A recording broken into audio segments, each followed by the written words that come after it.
naman natin ang behind the scenes sa pagsabak ni PNP Chief Ronald Bato de la Rosa sa pelikulang Isang Araw, Ikatlong Yugto.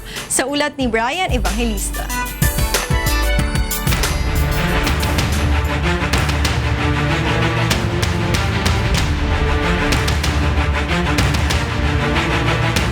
Sino nga ba ang hindi makakakilala sa hepe ng pambansang pulisya na si Police Director General Ronald Bato de la Rosa?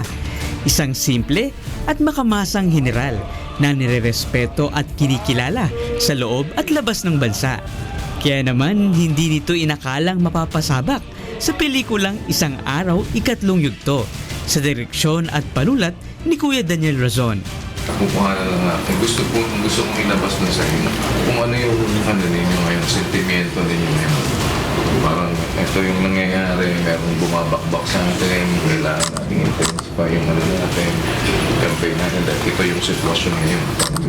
Kapansin-pansin naman ang malalim na pinaguhugutan ng general matapos mapaliwanag ni Kuya Daniel kay PNP Chief Bato ang gagawing eksena.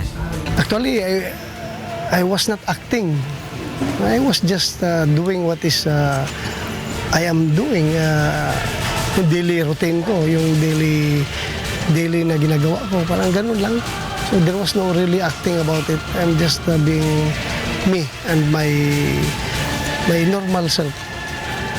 Samantala, ikinatuwa naman ni General Bato ang magandang tema ng pelikula dahil malaking tulong anya ito upang maitaas ang moral ng pulisya.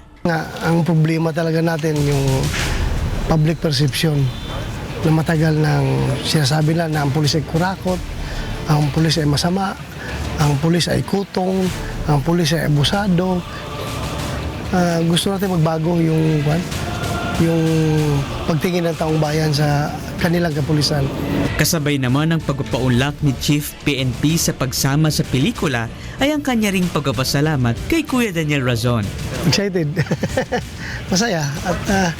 At least through this picture, may parating natin sa taong bayan yung gusto nating may parating na mensahe.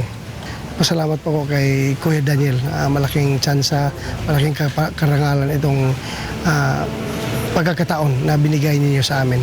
Kaya naman sa nalalapit na pagpapalabas ng pelikulang Isang Araw, Ikatlong Yugto, hinikayat ni Chief PNP ang lahat, pulisman o sibilyan, na makipagkaisa at tulungan sila sa kanilang kampanya.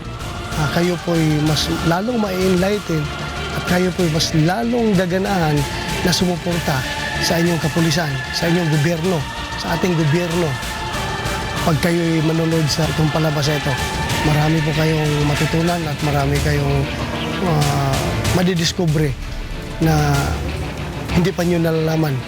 So sana panoorin nyo itong palabas na ito at hindi po ito pampropaganda lang ng kapulisan, kundi ito po'y magpapakita kung ano talaga ang totoong nangyayari. Brian Evangelista, UNTV News and Rescue, Philippines.